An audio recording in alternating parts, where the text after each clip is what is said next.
qu'est-ce que tu désires le plus? Et il dit, je veux connaître la meilleure saison de ma vie. Fait que moi, je suis tout petit, fait que j'arrive ici, fait que je le prends dans mes bras, puis je dis, that's why I'm here, puis je colle ma tête sur son chest. Il prend ma tête, il dit, hey, what the F are you doing? Je dis, well, you said you wanted to get the best season of your life, that's why I'm here.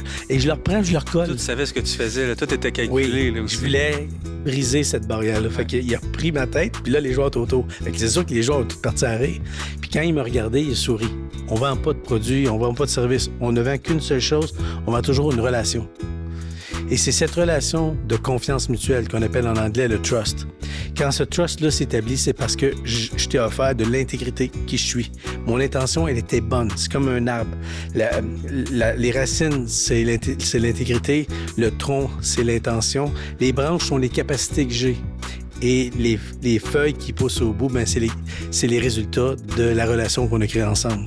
Cette relation-là peut seulement exister si je suis 100% le plus authentique possible, mais surtout vulnérable. Si on gardait tous notre cœur d'enfant comme adulte, on aurait une vie exceptionnelle. Tu sais, c'est... Puis un enfant, c'est rêve mon petit, rêve ta vie. Rêve, mais ouvre bien tes yeux car tes rêves font bien des envieux. Saisis ton rêve à deux mains, tiens-le bien, tu le vivras demain. Enseigne-moi à rêver et reste à mes côtés. Tiens-moi la main, montre-moi le chemin pour qu'enfin je devienne aussi serein que toi, mon petit malin.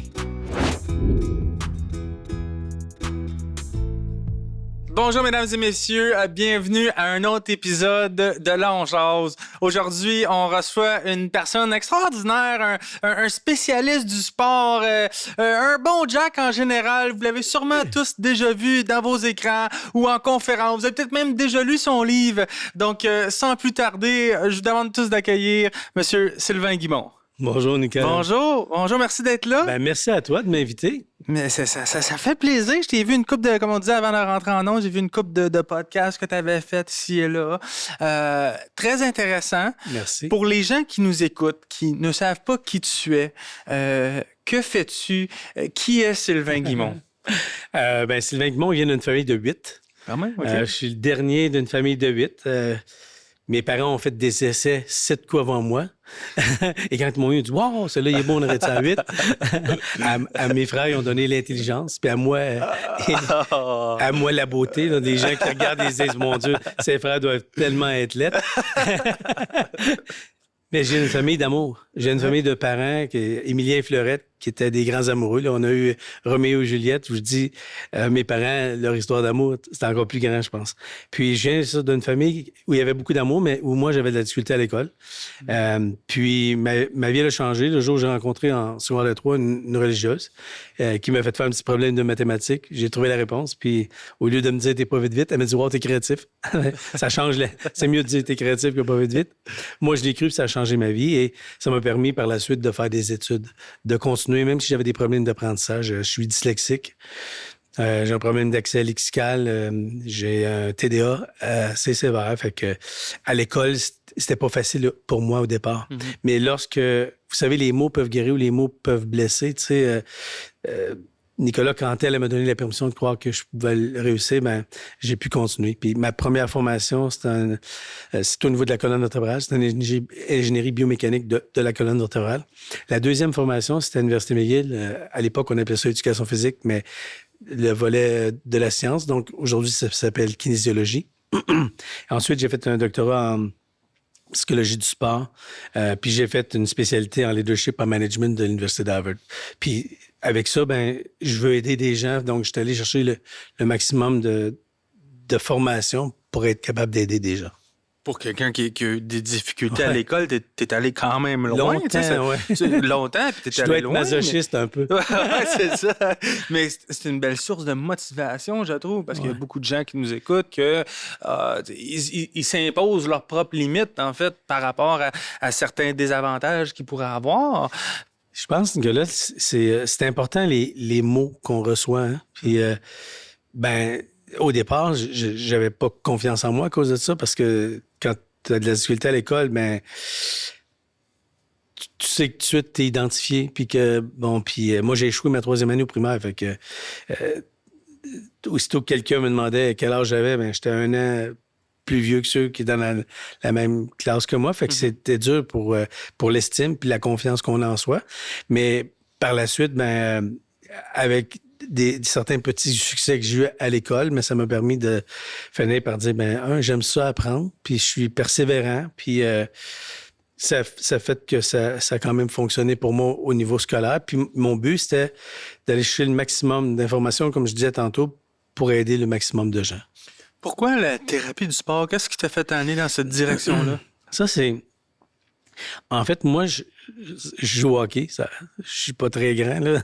Mais je suis allé jouer... Quand j'ai joué au hockey, j'ai eu des blessures aux épaules, tout ça.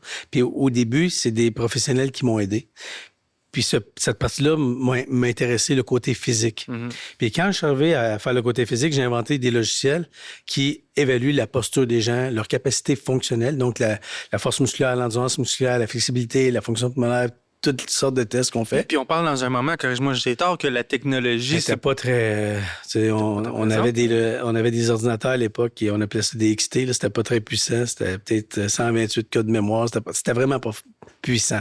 Mais ça a permis que c'était les premiers logiciels que j'ai faits dans les années 80. Puis en 95, quand l'Internet est arrivé, on a fait en sorte que ce soit sur des serveurs centrales puis des serveurs qui sont chez les individus qui se servaient de nos systèmes. Donc, on était dans les premiers à faire un logiciel interactif sur le web avec un diagnostic assez complet. Fait que les gens, ils rentraient dans le fond leurs problèmes. Oui, souvent, c'était des professionnels qui disaient, OK, j'ai un patient ici. Ils prenaient des photos du patient, ça analysait la posture. Ça le fait encore aujourd'hui. Ça va sur une base de connaissances centrale sur laquelle il est analysé. Il y a des algorithmes. Puis, il va donner une évaluation avec toutes les déviations, avec 3 600 000 possibilités de déviation. Puis ça, ça a eu beaucoup de succès. Puis on en a distribué dans plusieurs pays. Puis c'est des millions de gens qui ont été aidés grâce à ce système-là, qui marche encore aujourd'hui, mais qui nous donne la possibilité maintenant avec l'intelligence artificielle que c'est l'intelligence artificielle qui va placer les repères anatomiques sur le patient ou l'individu qui fait l'évaluation. Donc, ça permet de vraiment, en anglais, le mot, c'est « scaler ». Mm-hmm. Donc, de vraiment pouvoir aller de façon exponentielle dans la distribution de notre produit. Puis, la partie pourquoi, au niveau psychologique, c'est que je faisais les tests pour ce qu'on appelle les combines. Les combines, pour ceux qui connaissent le monde du sport, là, c'est les tests qu'on fait au début de la saison, soit par équipe ou soit avant de repêcher, comme la Ligue nationale, la NFL, la NBA. Puis un jour, en faisant des évaluations pour la NBA, il y avait une dame qui faisait des tests de personnalité. Puis j'ai dit, c'est drôle, quand je fais l'évaluation d'une posture de quelqu'un, on dirait que je vois leur personnalité à travers ça. Puis elle m'avait dit, c'est drôle, je trouve ça intéressant, fait que peut-être tu devrais venir à San Diego avec moi pour écrire un white paper. Là. C'est une petite recherche qu'on fait pour on publie. Puis quand je suis allé, je tombais en amour avec le côté de la psychologie. Fait que j'ai continué mes études avec une maîtrise puis un doctorat là-bas à l'Université de San Diego. Fait que tu as travaillé avec la NBA, là? Oui. J'ai fait les tests pour la NFL, la NBA, Major League Baseball. J'ai fait... j'ai été au US Open de tennis. J'ai fait l'association de golf aussi, professionnelle. Ouais, j'ai eu mais marche-moi à travers le processus de... disons, c'est une équipe de la NBA qui te contacte. Toi, tu arrives là.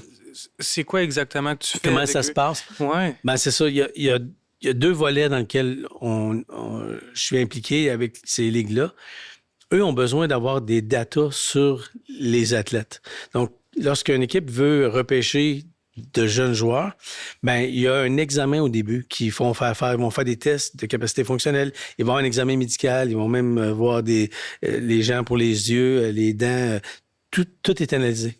Parce qu'il y a des millions qui sont impliqués dans ces joueurs-là. Exactement. Là, ils veulent donc, ils veulent avoir... Et le système que nous, on a développé, ça s'appelle Biotonix, est utilisé dans ces ligues-là parce que c'est assez unique. Et c'est comme ça que je me suis retrouvé à ça. Ça a commencé parce que, il y avait des patineurs de vitesse courte piste au Québec. C'est pas, vous avez connu Marc Gagnon, tous ces gens-là. Puis, ils patinaient tout le temps du même côté. Fait qu'au niveau de la symétrie, c'était pas terrible. On a pu corriger avec des exercices. Puis, c'est de cette façon-là que certains athlètes ont entendu parler du système au début avec des athlètes olympiques. Puis, en 96, j'ai présenté pendant les Jeux d'Atlanta le système. Puis, par la suite, les gens de la médecine sportive ont décidé d'utiliser notre système. On s'est retrouvés avec différentes ligues. Puis, Tiger Woods en a eu un, a fait les évaluations. Il y a eu Mario Lemieux, il y a eu John Smoot, il y a eu différents athlètes de haut niveau qui, eux, en ont parlé à d'autres personnes. Puis, mais grâce à ça, nous, on a été invités par soit des équipes ou soit la Ligue. Mais souvent, au début, c'était la Ligue, puis après ça, les équipes l'ont fait. Donc, en 2001, quand il y a eu l'attaque sur les tours à New York, j'étais à New York pour faire les évaluations des joueurs des Rangers de New York. Donc, je devais être dans les tours parce qu'on devait faire les tests dans un centre qui s'appelle Equinox Center d'un tour. Mais à la dernière minute, les tests ont changé d'endroit. Puis ça s'est fait au Madison Square Garden parce qu'il y avait 68 joueurs au lieu de 63. Donc, grâce à ça, ben, je suis avec vous, là.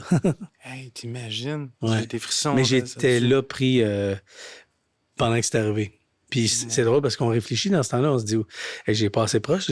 Parce que j'ai perdu des amis dans ça. Puis la réflexion que j'en ai eue, je me suis dit, pourquoi il faut que l'être humain attende qu'il y ait des gestes aussi inhumains pour devenir plus humain? Parce que le lendemain du 11 septembre à New York, New York était la plus belle ville où habiter sa planète. J'avais jamais vu autant de gestes de bonté et de gentillesse, Nicolas, envers des purs étrangers. Puis la réflexion que j'en ai eue, je me suis dit, ben, pourquoi c'était pas comme ça le 10 septembre? Pourquoi le 10 septembre, à New York, les gens se parlaient pas, tout le monde était à leur affaire, puis on ignorait même les gens à côté de soi. Mais dès le 11 et le 12, ben, tout de suite, on a vu que les gens s'entraidaient, puis étaient allés les uns pour les autres. Tu étais dans le chaos, là. Il y avait de la poussière partout, il y avait les bons qui criaient. Oui. Ça m'a pris 3 jours de revenir de là. C'était compliqué. Quand je suis rentré, je suis revenu, j'ai des amis qui sont, eux, jamais revenus. Fait qu'on a un sentiment de soulagement d'être de retour d'un événement comme ça. Hein? Mais on a aussi un sentiment de culpabilité en se disant, ben, comment ça que moi, je suis de retour, puis ceux que je connaissais sont jamais revenus. Fait que quand je suis rentré chez moi, j'ai pris une boîte de Kleenex, une feuille de papier, c'était en pleine nuit, puis mes enfants étaient jeunes. Je me suis assis dans leur chambre, j'ai écrit un poème. Ça dit, dis-moi à quoi sert la guerre, pourquoi toute cette misère? Ne sommes-nous pas frères, alors pourquoi n'en sommes-nous pas fiers? Dis-moi jusqu'où irons-nous pour quelques sous? Sommes-nous de ce point fou que nous détruirons tout? Dis-moi ce que je dois faire pour calmer cet enfer qui règne ici-bas sur terre. Où sont les enfants d'hier? Dis-moi que l'on se donnera rendez-vous pour qu'ensemble on joue comme les enfants d'hier près de chez nous. Mais ces enfants d'hier, c'est nous. Alors pourquoi ne pas leur demander à eux ce qu'il faut faire pour être heureux? Peut-être qu'enfin à nous deux, trouverons-nous la réponse dans leurs yeux. Fait que c'est quand on vit des moments comme ça, ben, ça nous fait réfléchir sur notre existence à nous, mais celle des gens autour de soi. Oui. Puis après, on voit la vie un peu différemment. Puis à chaque année, lors que c'est l'anniversaire du 11 septembre, ceux avec qui j'étais, on s'appelle toujours. Puis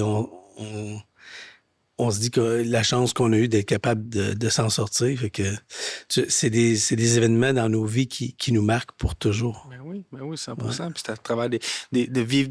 J'étais à l'Afghanistan aussi pendant 9 mois, tu sais, fait que les gars avec qui j'ai déployé, tu sais, il n'y a pas jamais personne qui va pouvoir enlever les moments qu'on a vécus, puis personne ne va pouvoir comprendre non plus. Ce qu'on a passé à travers. Effectivement, on revient pas d'événements comme ça en n'étant pas marqué, là. Puis au début, c'était drôle parce que la première année, c'était pas si mal. Puis il y a une fois où je me souviens être assis chez moi, puis ça faisait peut-être 5 ans que c'était arrivé. Puis je suis assis, puis je regardais, puis il y avait des nouvelles images de cette journée-là. Puis il y a une image qu'on a montrée, puis c'était exactement une image que je ne me souvenais pas, mais j'étais à cet endroit-là, comme si c'était moi qui avais pris cette photo-là. Puis je me suis mis à pleurer. Mm-hmm. Puis je me dis, qu'est-ce qui m'arrive? Ça fait déjà 5 ans. C'est comme si la mémoire photographique, elle n'oublie pas. Puis quand on le revoit, ben peut-être que vous autres, la même chose, hein? Ceux qui ont des chocs post-traumatiques, tout ça, qui ont vu des événements, c'est comme s'il y a une partie qu'on veut oublier qui reste dans notre subconscient, mais à l'occasion, ils vont refaire surface. C'est un peu comme ça, je l'ai vécu sûrement.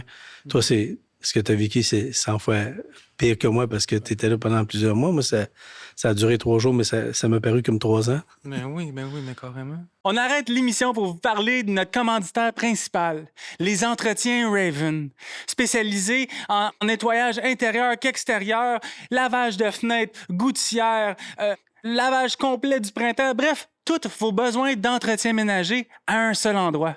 Donc, contactez le numéro au bas de l'écran ou envoyez un courriel pour recevoir une soumission gratuite. Merci et de retour à l'émission. Wow.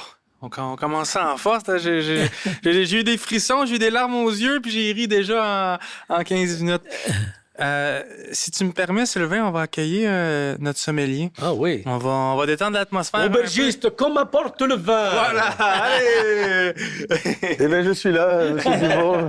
Merci, Sylvain. Merci de ta présence ici. Merci à toi. Merci. Après épisode, M. Raymond, de me recevoir. Les gens sont toujours heureux de t'avoir. Hein? Oui, toujours, souvent. Ça ne sera pas comme avec Hugo Gérard, j'ai fait son podcast, puis là, je lève un très gros verre. Ouais. Là, celle-là, je devrais être capable de le lever. Oh, ça devrait bien aller. Ça devrait bien aller, effectivement. Je te cache ce que c'est. Je veux juste qu'on le découvre au début par l'odorat, les saveurs. Excellent. Tu me dis un peu ce que tu en penses. Et puis après, on le passe en bouche, voir si on a la même chose ou pas. Et puis, on partage un petit moment. J'allais dire une blague, mais je pense qu'on ne peut pas dire ça dans un podcast. Tu peux dire ce que tu veux, mais après, ça va être coupé au montage. Au pire. C'est ça, oui. On dit que c'est mieux de boire c'est mieux de boire de la piquette avec des gens chouettes que des grands crus avec des... Trop du cul. Exactement. Je la connais très bien et j'adore cette expression-là. Et elle est tellement vraie parce que pour moi, le vin, c'est un partage. Oui. C'est de l'émotion, c'est des choses qui reviennent à C'est avec l'essentiel. qui on le boit, fait qu'on va le boire ensemble. Exactement, merci. Fantastique, Sylvain, merci. C'est moi qui suis honoré. Merci. Hey, Monsieur Raymond. santé. Santé, le vieux. Santé, Bon, Nicolas. Eh, santé. On se regarde dans les yeux. Merci. Hop. Merci. Puis on va passer déjà. Oh, il a On passe au nez. au nez en premier. C'est assez prononcé, hein? Est-ce que tu peux me dire si tu as des arômes naturels que tu Là, c'est connais? un vin blanc. Oui, ça C'est déjà un bon départ. Ouais. Magnifique. C'est dur à dire, hein? Ah, c'est magnifique, ouais. Ah, moi, je peux vous aider un petit peu, si vous C'est voulez. un chablis? On est proche, c'est un Bourgogne, mais je voulais le dire après, mais c'était bon déjà de connaître la région, on est déjà dans la bonne région. OK. Mais c'est proche, c'est un Mâcon, donc c'est très proche de la région de Chablis. Mais honnêtement, j'ai jamais goûté ce vin-là. Ouais. Non. Donc là, on est sur quelque chose où il y a de la pêche blanche. Là, est-ce qu'on peut boire à un moment donné? Parce que- Ouais. J'ai juste on a des notes de vanille, de pêche blanche, des notes de vanille, de pêche blanche. Merci Sylvain. Et puis on va le boire parce que je pense que c'est ça le plus intéressant, d'avoir le plaisir de l'avoir en bouche. Merci. Allez. Oh, c'est très, très, très bon. Délicat, hein? Ouais, c'est un très bon choix. Hein? Un petit peu trop beurré pour moi pour un vin d'apéritif. Il irait peut-être mieux avec un petit poisson, quelque chose, mais quand même très, très agréable. Par contre, on a quelque chose de soyeux, de délicat, Ouais, vraiment. de très presque luxueux. Tu sais, tu le sens qu'il a... Oui. Il pétille de plusieurs... C'est pas de la piquette. Non, et la complexité, là. Moi, ce que j'aime dans celui-là, ça va être la complexité. Parce que tu vas avoir plein de choses qui t'arrivent en même temps en bouche. Autant les fruits un petit peu exotiques, comme le litchi, comme des choses un peu passion, mais tu as le côté citronné un tout petit peu agrué. Oui, c'est vraiment Tu as vraiment un mix, là, c'est le premier vin qu'on a ensemble en blanc qui a cette caractéristique-là. Donc, je vais vous laisser tranquillement le déguster. Ça, c'est pas puis- pire. C'est une bouteille à 6000 piastres, ça? 6500, celle-là pour toi, on a fait. C'est des choses que tout le monde peut se payer à la SAQ, là, à partir de 6000 $. Là, tu Est-ce sais. que je peux mettre une hypothèque sur ma maison pour vous aider à payer une partie? Moi, je les prends en prêt privé, Je me donc. sens mal. Non, c'est vrai. C'est pour ratelé, ça. là, c'est le Non, vin. je vais t'en donner une mensuelle. Allez, hop. Voilà. Ah, il est très, très, très bon. Merci. Oui, il est bon. Profitez-en. Donc, c'est des vins toujours abordables. Donc là, ici, pour le public, donc c'est les Genièvres en 2004. Mâcon, donc on est sur la région sud de Bourgogne. L'avantage du Mâcon, on va avoir les caractéristiques du Chablis ou du Petit Chablis, plus exactement. C'est vrai que ça coûte un peu le chablis, hein? Mais vous n'avez pas le prix qui vient avec, alors que c'est la même région et c'est la même Ok. façon de faire. Donc là, on a un vin qui coûte entre 21 et 22 $ à la SAQ. Ah oui. Oui. Et c'est vrai. Et J'aurais on cru a que les c'était un caractéristiques chablis. d'un vin qui coûte une quarantaine de dollars normalement. Ah. C'est parce que c'est l'objectif aussi du segment, c'est de donner Des trucs pour des les petits jeunes, trucs pour les jeunes ou les gens qui veulent faire un petit barbecue, une bonne, un bon repas en famille. $, j'aurais cru, moi. Là. Non, peut-être pas quand même. En tout cas, moi, je vais repartir avec mon verre parce que je le trouve très agréable. Tu nous Je vous quittes souhaite déjà? oui, je vous Santé, quitte déjà, je monsieur, reviendrai santé, tantôt. Merci, David. On se Je Je revoit vous à souhaite la une fin. excellente émission. Attends pas trop un bon longtemps. podcast. Non, ça marche. On va s'ennuyer. Ça, c'est super apprécié. Santé, Sylvain. Santé. Merci. Très, très bon. C'est pas pire parce que, tu sais, aujourd'hui, t'es le deuxième invité. Avec Guillaume, on buvait pas trop. Mais là, des journées que j'ai 4 invités, il m'a dit une affaire. Faut que je fasse attention parce qu'arrivé au 4e, là, ça en fait des dégustations. Là. C'est ça. Mais non, ouais, Hugo, c'est incroyable comment un homme aussi fort peut être aussi tendre et aussi doux, puis aussi gentil, bienveillant. Puis c'est ça, c'est une personne que j'aime beaucoup, beaucoup. Oui, 100%, apparemment. Ouais. Puis tu parlais tantôt, autant avec Guillaume que vous avez reçu, c'est impressionnant ce qu'ils font. C'est drôle comment les plus grands sont souvent les plus gentils. C'est ce qui me marque chaque fois que je rencontre. C'est une leçon à prendre de tout ça, en fait. Hein? Tu sais, on dit always be nice and humble. Je pense que c'est ça la caractéristique des gens qui peuvent bien réussir. C'est pour bien réussir, faut aider des gens. Tu sais, souvent j'entends des jeunes que là me dire au travail, j'ai 50 personnes qui travaillent en dessous de moi. Et là, je leur dis comment tu fais pour les supporter? C'était au-dessus d'eux. Et là, ils me regardent drôlement. Je leur dis, quand on a un rôle de leader, on n'est pas au-dessus des gens. On est en dessous des gens. On les supporte, on les encourage, puis on les élève. On les écrase pas, on les pousse pas, puis on les tire pas. Donc, lead, ça veut dire guider. Donc, on guide des gens qui veulent bien nous suivre. C'est pas une obligation. Donc, pour moi, les gens qui souvent réussissent bien, comme toi d'ailleurs, on voit, quand on est à côté de toi, on le voit, ta bienveillance. On voit que tu es là, tu es 100% à l'écoute avec nous. Puis honnêtement, tu fais un travail exceptionnel. Vraiment, on a le goût d'être avec toi. Merci. On le sent que tu es une bonne personne. Attends, à la fin de l'entrevue, peut-être que tu vas dire... Non, mais j'essaie de faire pour que tu ne me poses pas des questions trop difficiles, tu comprends? J'utilise la psychologie. Je comprends. Je prends des notes. Là, exact. C'est drôle que tu parles de leadership parce que on va rentrer des questions par après, mais j'ai donné une conférence cette semaine sur l'armée, sur mon passé dans l'armée. Puis en fait, c'est les 7 leçons que l'armée m'a apprises. Puis que je juge qu'il est essentiel que tout le monde fasse au quotidien, hein, parce que l'armée, c'est une des plus grosses entreprises au Canada. Oh, exactement.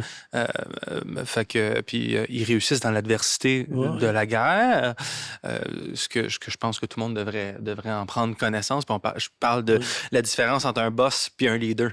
C'est drôle parce que ma femme a été capitaine dans l'armée pendant 7 ans. Fait que je l'écoute. Ouais, c'est ça. Là. Capitaine Lévesque. Oui, madame. Je l'écoute. Oui, exactement. Mais non, c'est vrai qu'il y a des belles leçons. La seule chose que je trouve triste, l'armée, c'est juste qu'à la fin, malheureusement, on ne devrait pas en avoir besoin. Ça serait fantastique s'il n'y avait pas de guerre. Ça serait fantastique si on n'avait pas besoin d'avoir ça pour se défendre. Mais malheureusement, c'est extrêmement utile, puis on n'en a pas le choix. J'espère qu'un jour, il n'y aura plus de frontières, comme disait John Lennon dans sa chanson, là, puis qu'on n'aurait plus besoin de se battre, mais juste de s'aimer comme être humain, ça serait fantastique.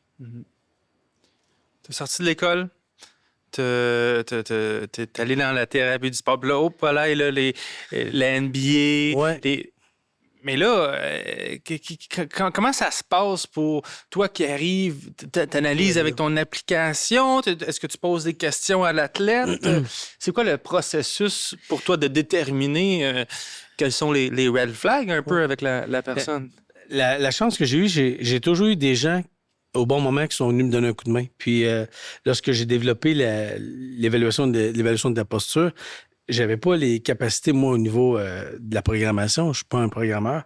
Donc, j'ai un jeune athlète qui avait 16 ans, qui s'appelle Sébastien Lacoste, qui est venu me voir, qui était à ceinture noire en karaté, puis qui avait une jambe plus courte que l'autre.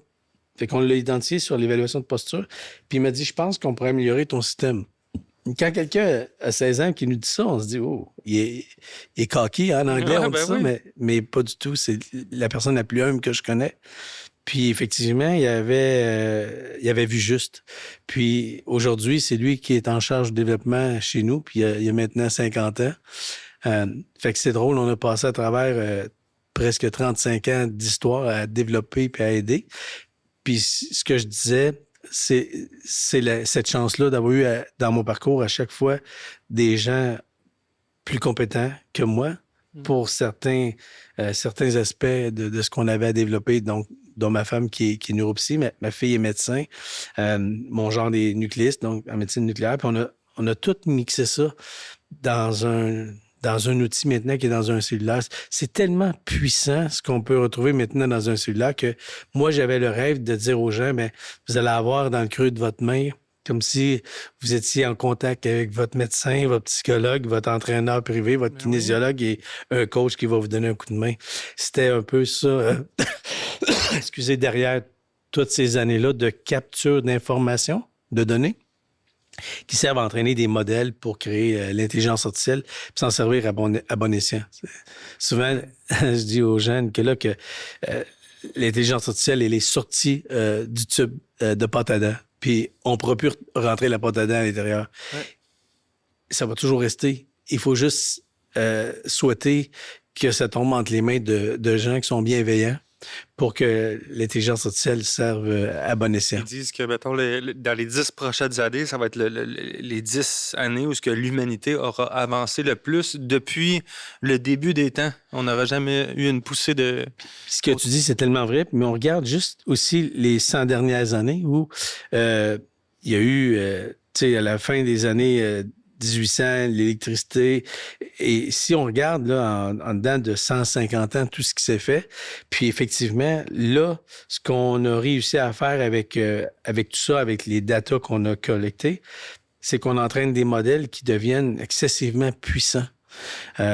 Donc, oui, je le crois fermement que dans les prochaines années, on va voir des avancées énormes au niveau de la technologie parce que, justement, l'intelligence artificielle peut faire en fait, gérer tellement de données en même temps qu'un être humain, nous, on ne pourrait pas faire.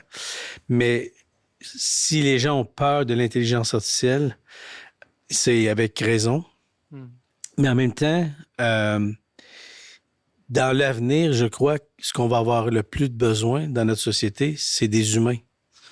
Plus on aura de la technologie, plus on aura besoin d'humains, que les services qu'on offre soient le plus humains possible. Jamais la technologie peut remplacer ce que je fais en maintenant avec toi. D'être avec toi, d'être là à l'écoute, de regarder dans tes yeux, de sentir tes émotions, mes émotions à moi. Donc, si les gens veulent dire « je veux garder ma place dans le futur », devenez le plus humain possible. Les gens trouvent ça un peu drôle quand je leur dis ça en conférence, que plus il y aura de l'intelligence artificielle, plus ce qu'on va chercher, c'est l'être humain qui est là avec la technologie. Tu peux donner un exemple concret d'être humain dans l'avancée technologique? Je te donne un exemple. Si j'avais à faire un travail qui est vraiment clérical, où j'ai à calculer des choses, à faire des choses qui me demandent beaucoup de temps, de mon temps, à faire des tâches qui peuvent être remplacées par l'intelligence artificielle, ben si je suis assez intelligent, ça me donne plus de temps pour passer avec toi.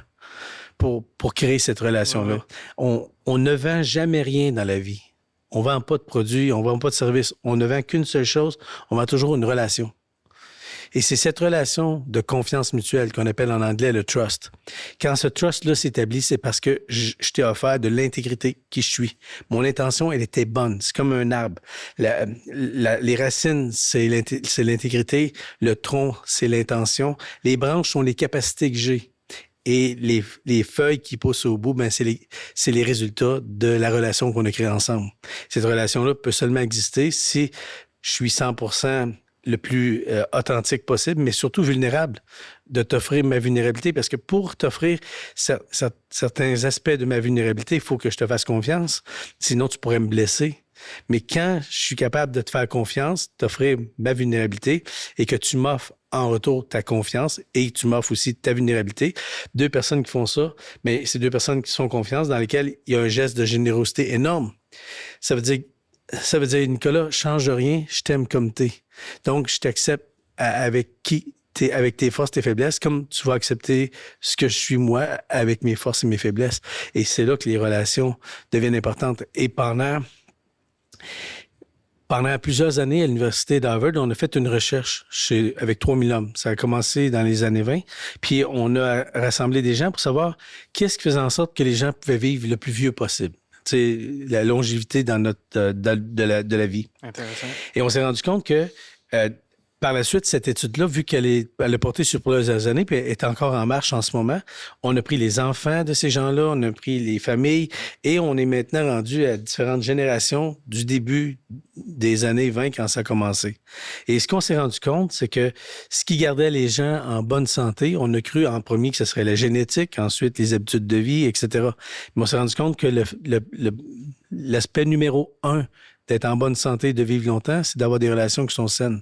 De sentir que je suis bien, je suis heureux avec les gens avec qui je suis, que quand je vieillis, on s'occupe de moi, que je suis encore important, qu'on va m'écouter, qu'on va prendre en considération ce que je dis, peu importe l'âge dans lequel je suis, parce que au moment où on isole les gens, c'est là qu'on les rend malades. Mais quand on les garde ensemble, puis qu'on garde ce lien-là très fort, bien, ça fait en sorte que les gens vont vivre plus longtemps. Fait qu'il y a un documentaire qui s'appelle un documentaire qui s'appelle Les Zones Bleues. Les gens peuvent aller voir ça. Ils vont voir des endroits dans le monde où les gens vivent plus vieux. C'est tous des endroits où les gens vont prendre soin des aïeux, des personnes plus âgées, puis on va prendre soin aussi des plus jeunes. Puis il y a un lien entre les plus jeunes et les plus vieux. Donc, le lien chez l'être humain de ce qu'on crée au niveau social devient le point numéro 1 d'une bonne santé, autant physique que mentale, puis de durer longtemps dans le temps. Mais c'est super intéressant en passant, tu sais, mais c'est quoi social? Est-ce que c'est, là, il faudrait-tu que j'aille me promener dans des réseautages tous les jours, tu sais? Non. J'aille sur Facebook plus souvent? C'est non, quoi pas Facebook. C'est quoi l'aspect social? L'aspect social, c'est d'avoir des gens sur qui je peux compter, avoir un réseau près de moi, qui est jamais plus que 5, 6, 10, peut-être 10 personnes, vous êtes chanceux, là, mais c'est souvent avoir quelqu'un à qui je peux me confier, que j'ai confiance des relations que je crée, autant à l'intérieur de ma famille, des gens qui sont près de moi, de sentir que je suis écouté, de sentir que je suis respecté. Dans les besoins fondamentaux chez l'être humain, le premier besoin, c'est le besoin de se dire, donc de parler. Le besoin d'être écouté, le besoin d'être compris, le besoin d'être... le besoin de sentir que j'existe, puis le besoin d'avoir un rêve. Quand on a ces besoins-là qui sont comblés, très souvent, au niveau de notre santé mentale et de notre santé affective, psychosociale, ben on va être heureux. Mais quand ces besoins-là ne sont pas respectés, ça blesse énormément de gens qui sont en carence de différentes choses. Wow. L'aspect social, l'importance de ça, en fait, c'est... L'aspect de créer un lien familial, d'avoir un lien près où on a des gens. Puis quand je dis ça aux gens, on a des familles où on a des liens de sang. Mais il y a des choix qu'on fait aussi. Il y a des choix où je suis dans une famille, mais il y a des familles qui sont dysfonctionnelles, que ça va pas bien, puis les gens sont malheureux. Puis à ce moment-là, faut que les gens prennent certaines décisions de dire je me distance pour arrêter d'être blessé. Mais il y a des liens qui sont choisis. Puis il y a des liens que les gens vont avoir avec des gens qui sont pas nécessairement du même sang, mais qui sont aussi forts, sinon plus. Parce que c'est une relation choisie. C'est pas une relation qui est obligée. C'est pas une relation qui m'a été imposée. C'est une relation que j'ai vraiment choisie. Comment bien choisir les gens autour de nous? On parlait d'un cercle, mettons, de 5, 6, 10 personnes. Comment bien choisir ces gens-là? Parce que Dieu sait qu'il y a beaucoup de gens qui ont des relations toxiques. Oui. Tu sais, comment bien choisir ces gens-là? Puis comment bien s'entourer? J'ai écrit un livre récemment qui s'appelle le DSM-10. C'est une blague pour le DSM-5. Ceux qui connaissent un peu la psychologie, il y a un manuel pour les diagnostics de problèmes de santé mentale. Et ça s'appelle le DSM-10. Moi, je l'ai appelé le DSM... c'est le DSM-5. Moi, je l'ai appelé le DSM-10. Et j'ai fait une liste de 10 comportements qui sont un peu toxiques autour de nous. Des gens qui souffrent de rectomyopie, des gens qui ont une optique branchée dans le derrière, puis ils voient juste le côté emmerdant de la vie, puis ils font suer tout le monde. Puis ils vont vous dire souvent, je vais faire l'avocat du diable. Un jour, il faut leur dire, je suis désolé, t'es pas l'avocat du diable, t'es le diable en personne. Ensuite, les gens qui sont toujours des victimes. Des gens qui sont toujours en train de blâmer tout le monde. C'est sûr que si je suis une victime, c'est qu'il y a un coupable. Si un coupable, c'est lui qui est responsable. Donc moi, je prends jamais de responsabilité. Fait que je peux blâmer tout le monde de cette façon-là. Ensuite, c'est les égomoroïdes. Les gens qui ont des gros égos et qui blessent des gens, qui sont narcissiques. Donc, quand on est avec des relations qui sont comme ça, qu'on n'est pas bien, il faut prendre une distance. Il y a des gens qui savent pas qui sont comme ça. Mais c'est d'avoir le courage de leur dire, tu sais, ce que tu viens de me dire, ça me blesse. Et de dire une chose importante. S'il y a une phrase importante que j'aime dire aux gens en conférence, c'est de leur dire, ça vaut jamais la peine de se faire de la peine avec des choses, des gens qui n'en valent pas la peine. Puis ça vaut la peine de s'en souvenir puis de l'écrire quelque part pour s'en rappeler à l'occasion quand on se sent blessé. Donc après, il y a des gens qui disent qu'il faut sortir de sa zone de confort. En fait, on sort d'une zone qui est inconfortable parce que si c'est inconfortable, on change ça. En anglais, on dit « don't fix what's not broken ». Puis d'être capable d'aller à la rencontre de soi-même, de qui je suis vraiment, de bien me connaître, parce que mieux je me connais, meilleures sont les décisions que je vais prendre. Puis il y a 10 comportements comme ça que j'ai établis dans ce livre-là qui s'appelle le DSM-10. Puis quand je le dis, c'est pas parce que moi je suis mieux que les autres, c'est juste qu'on l'a tous un peu, chacune de ces petites caractéristiques-là, mais on les a à un niveau différent. Et c'est quand le niveau devient trop grand que ces maladies-là que je dis avec vraiment beaucoup de blagues, le mal a dit. Donc, quand le mal a dit avec des mots MOTS, ben il faut voir, est-ce que moi, je souffre de ça, puis est-ce que je suis contagieux pour les autres? Si c'est ça, c'est important. C'est ça qui est dur aussi pour les gens, de se faire l'introspective. Exact. Ça prend l'introspection pour être capable de changer les choses. Dans un livre, j'ai écrit « Leadership et le succès », une histoire de Q, pensez pas mal, c'est la lettre Q.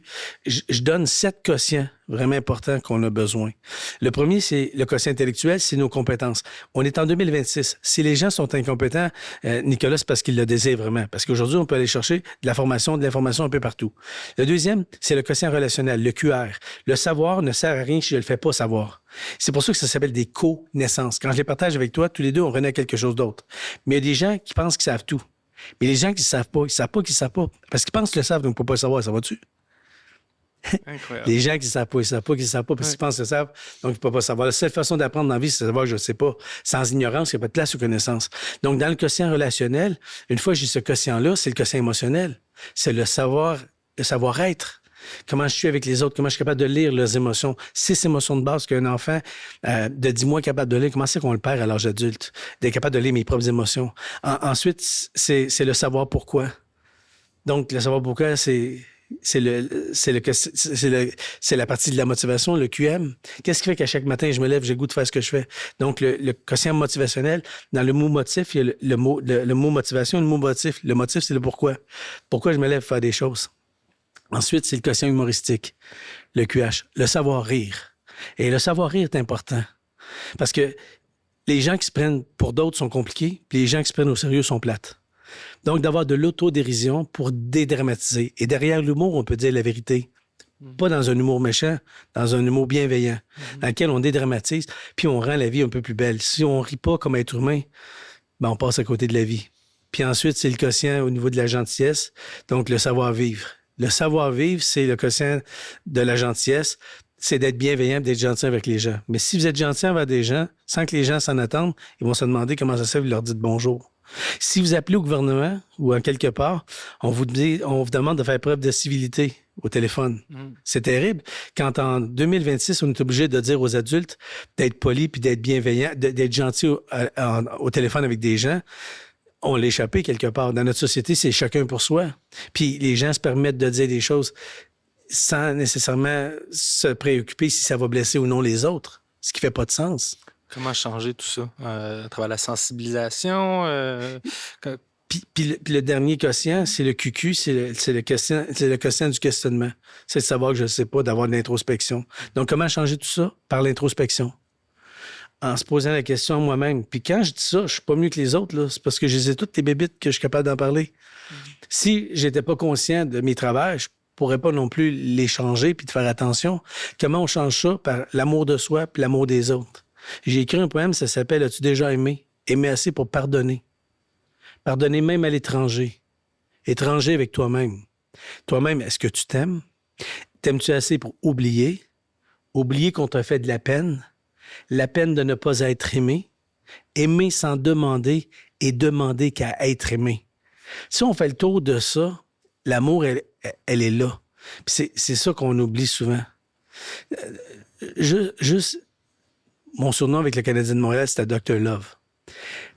Puis je pense que si on fait tout avec amour, même des fois quand on est malhabile, si derrière ce que je fais, j'ai de l'amour, de la tendresse pour toi, ben la vie va cesser d'être aussi terrible. Mais dans notre société, malheureusement, il y a beaucoup d'indifférence.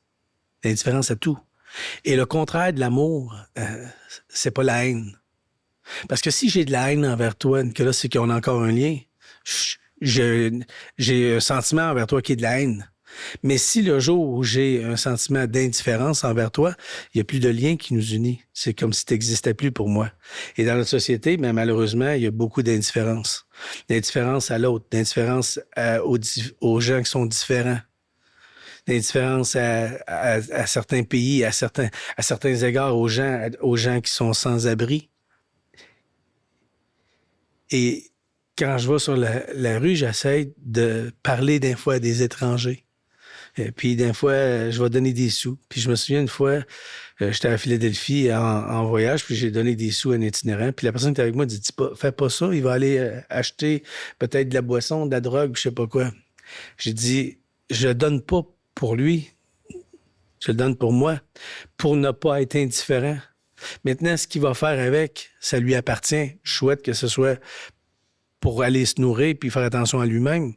Mais une fois que j'ai donné, il faut donner en oubliant et recevoir en ne jamais oubliant, en n'oubliant jamais. Il faut donner et oublier. Puis il faut recevoir en gardant en mémoire qu'on a reçu. Que de garder cette gratitude-là, cette gentillesse envers les gens qui nous offrent des choses. Incroyable. Ça me touche profondément. C'est vraiment incroyable. Dr. Love. Yes. Ça sort de où, ça? T'as-tu une histoire à nous raconter pour ça? Ouais, là, comment ça a commencé? Là, vous allez vraiment rire. Connaissez-vous une équipe qui s'appelle... Premièrement, il faut connaître le hockey. Est-ce qu'il y a quelqu'un qui ne connaît pas le hockey? Probablement pas. On est au Québec. Il y a une équipe de hockey qui s'appelle le Canadien de Montréal. Ça me dit quoi? C'est ça, ça dit quelque chose. Puis ce qui est arrivé, Nicolas, c'est que quand Michel Therrien a eu le poste avec le Canadien, il m'a demandé d'aller travailler avec lui. Puis ensemble, on a bâti un peu ce qu'on voulait avoir comme philosophie d'équipe. Puis on a fait écrire dans le vestiaire « No excuse ». Et au début de saison, on rencontre tous les joueurs. Puis à ce moment-là, moi, j'avais rencontré chacun des joueurs. Puis je me présentais. Bonjour, je suis le Dr. Guimond, docteur en psychologie du sport, etc. Puis quand je suis arrivé à Markov, je viens pour lui serrer la main. Il regarde ma main puis il me serre pas la main. Mais on est dans le meeting de tous les joueurs. Mais il était reconnu un peu pour ça il était aussi. très... Ouais. Il y avait pas beaucoup d'émotions en lui. Mm-hmm. Et je lui dis, qu'est-ce que tu désires le plus? Et il dit, je veux connaître la meilleure saison de ma vie. Fait que moi, je suis tout petit, fait que j'arrive ici, fait que je le prends dans mes bras, puis je dis, that's why I'm here, puis je colle ma tête sur son chest. Il prend ma tête et dit, hey, what the F are you doing? Je dis, well, you said you wanted to get the best season of your life, that's why I'm here. Et je le reprends, je le recolle. Tu savais ce que tu faisais, là. Tout était calculé. Oui, là, aussi. je voulais briser cette barrière-là. Fait qu'il a repris ma tête, puis là, les joueurs étaient autour. Fait que c'est sûr que les joueurs ont tous parti à rire. Puis quand il m'a regardé, il a souri. Je pense que c'était la première fois en 10 ans où on voyait ses dents au Québec. Et de là, j'ai dit, si tu veux avoir une belle carrière, il faut que tu apprécies Piquet Subban. Et ce qui est arrivé, c'est que... Tu as dit ça sur ce moment-là? Non, plus tard, il est venu me voir à mon bureau parce que une fois que ça s'est arrivé, puis je me souviendrai toujours, on sortait du stationnement puis on s'en allait vers nos bureaux. Nos bureaux, nous, à Brossard, étaient vers la gauche puis les joueurs, c'était vers la droite. Fait que Michel et moi, on tourne puis là, je vois que Andrew Markov attend à côté de mon bureau qui est adjacent à celui de Michel. Et Michel il me dit, voici ton nouvel ami. Parce que ça venait d'arriver, ce qui est arrivé la veille. Et quand je suis arrivé, il dit, tu me dis que tu vas m'aider à ce que je connaisse une meilleure saison. Fait que j'ai dit, il faut que tu apprécies Piquet Subban. Puis c'était 2 personnes, mais les gens le savent, j'ai pas besoin de le dire, c'est pas un secret de personne, Non. mais 2 personnalités excessivement à l'opposé. Et lorsqu'ils ont commencé à s'apprécier, les deux, à un moment donné, Piquet Subban a marqué un but, puis Markov est allé le prendre dans ses bras, puis il a donné il a donné un bec sur son casque. Puis tout le monde peut voir cette photo-là. Si vous faites ça, vous allez la voir. Puis le lendemain, Michel a écrit « Thank you, Dr. Love ». Donc, je savais que j'avais fait ma job. Parce que j'avais fait que 2 joueurs qui se détestaient ont fini par s'apprécier. Puis j'ai écrit un livre là-dessus qui s'appelle « La puissance de nos différences ». Donc, plus on est différent, plus on est complémentaires. Si on est différent, on a les forces différentes, puis on va être complémentaires l'un à l'autre. Mais si on est exactement pareil, on a les mêmes forces et les mêmes faiblesses. Donc, dans ce cas-là, c'est deux joueurs qui ont été complémentaires l'un à l'autre.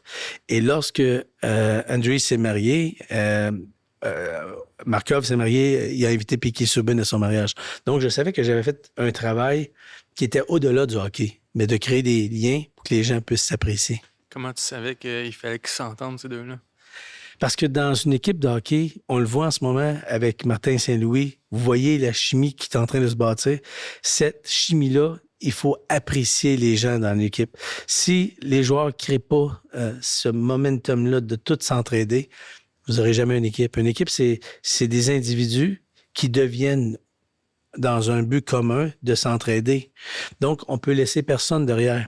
Tu sais, dans une chaîne, la chaîne, elle est aussi forte que son maillon le plus faible. Donc, si mes joueurs se connectent pas bien ensemble, c'est comme s'il y a un maillon dans ma chaîne qui est faible. Même si j'ai la chaîne la plus forte au monde, ça va briser là.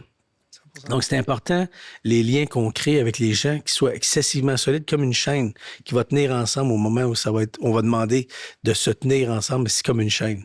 Mm-hmm. S'il y a des conflits, s'il y a des petits clans, puis il y a des gens qui font pas partie de ça, ben on se retrouve avec une équipe qui va jamais accéder le plus loin. Puis c'est ce que Martin Saint-Louis réussit à faire. Puis Martin Saint-Louis, ce que j'admire en ce moment, c'est que lorsqu'il est arrivé, on lui a dit t'as coaché Bantam, tu sais. C'était ce qu'il y avait comme expérience. Puis, il y a des coachs qui ont été des très bons joueurs, mais que ça n'a pas fonctionné bien comme coach. Mm-hmm. On le sait, il y a eu Maurice Richard, il y a eu Wayne Gretzky. Maurice Richard, il a assez de coacher? Oui. Puis, il y avait à Québec, même à l'époque, tout ça. Puis, puis c'est pas tout le monde qui sont capables, quand tu as des choses faciles dans ta vie, quand c'est facile, de l'enseigner, c'est plus difficile. Quand on a des choses difficiles, souvent, on devient quelqu'un qui peut enseigner plus facilement parce qu'on sait c'est quoi l'adversité, on sait c'est quoi la difficulté d'apprendre. Donc, on peut mieux comprendre ceux qui ont de la difficulté à apprendre. Mm-hmm. Et lorsque Martin est arrivé en poste, ben, les journalistes, ils ont dit, puis il a dit, non, j'ai pas coaché Bantam, j'ai coaché Pee-Wee. Donc, c'était un peu comme répondre à la question, mais au lieu de se défendre, ben, il en a ajouté. Mais c'était il vraiment prend pas... je suis pas tellement le hockey, là, je m'agis pas comme professionnel, mais il prend pas de... Il doesn't take no bullshit, là. Hein? Non. Il dit comme c'est. Il dit... Oui, puis là... Quand il est allé là, lui, c'est un petit joueur de petite stature. Puis à l'époque, les joueurs qui mesuraient en bas de 6 pieds, on les invitait même pas au camp d'entraînement. Mm. Donc lui, il n'a jamais été invité dans presque aucun temps. Puis à un moment donné, il y a une équipe à Calgary qui ont donné une chance, puis après ça, ils se sont retrouvés à devenir le meilleur joueur de la Ligue nationale. C'est quelque chose. Donc, comment moi, comme joueur, je peux donner des excuses à une personne qui, lui, a jamais dit d'excuses, puis s'est rendu à ce niveau-là. Mm. Donc, son parcours fait en sorte que les joueurs sont derrière lui à cause de ça. Puis là, il est en train de prouver que non seulement il est un excellent joueur de hockey, mais qu'il est un excellent enseignant. Mm. Puis derrière ça, il est surtout un excellent bon psychologue. Ah oui, hein? Ben, juste dans ses réponses. Si vous voyez, ses réponses sont profondes. Ses réponses à Martin, c'est pas vide. C'est des réponses qui... Il explique ce qui se passe. On trouve ça drôle des fois, dans la game, tout ça, il joue la game en avant de lui. Mais toutes ces choses-là fait toute partie de la psychologie, de la performance. Donc, il nous explique en mots simples de la psychologie complexe de faire en sorte qu'une équipe soit soudée ensemble. Tu travailles encore avec le Canadien? Ou? Non. J'ai certains joueurs dans la Ligue nationale, mais plus maintenant. Souvent, quand on rentre avec une équipe, on rentre comme avec ce qu'on appelle le coaching staff, puis souvent, on sort en même temps. Donc, quand Michel, c'est terminé, ben pour moi, Puis aussi, j'avais fait ce que j'avais à faire dans le sens que c'est très demandant d'être près d'une équipe et de suivre une équipe. Là. Je lève mon chapeau à tout le monde, là, Martin McGuire, à toute la gang de Pierre, de Marc, tout le monde qui voyage à Charroute. Ils n'ont pas de vie là, pendant du mois de septembre à aller. Ils disent bonjour à leur famille, puis ils revoient à la fin de la saison. C'est pas évident. Je lève mon chapeau à tous ces gens-là, à Danny Dubé, tout ça. C'est vraiment exceptionnel ce qu'ils font avec Pierre Houd, toute la gang qui se promène sur la route avec ces gens-là. Puis le staff aussi, là, les coachs, tout le monde, là, les instructeurs, les assistants coachs, C'est très exigeant. Ah oui. Ouais. Tu as côtoyé des gens, des athlètes de nos hauts niveaux, des gens qui ont réussi, pas juste des athlètes, mais à un très haut succès. Ouais. Qu'est-ce qu'ils ont tout en commun? Qu'est-ce que les gens qui réussissent à un haut niveau ont en commun que peut-être que d'autres gens n'ont pas? Ils ont une grande passion et un rêve. Puis ils vont avoir de la détermination. Il y a un de mes amis qui enseigne de faire des tourniquettes en patinage artistique, qui s'appelle Ghislain. Puis mon bon ami Ghislain, il dit, ça prend 3D. Ça prend le désir. Qu'est-ce que tu veux? Ça prend la détermination, puis ça prend la discipline. Donc, le désir, c'est qu'est-ce que je veux vraiment. La détermination, c'est qu'est-ce que je suis prêt à payer pour l'obtenir. Et le prix que je devrais payer souvent, c'est des efforts pour y arriver. Ça n'arrivera pas tout seul. Puis la discipline, c'est les choses que je devrais faire à tous les jours pour m'approcher tout le temps de plus en plus de mon désir. Puis ça, ces athlètes-là, ils l'ont tous.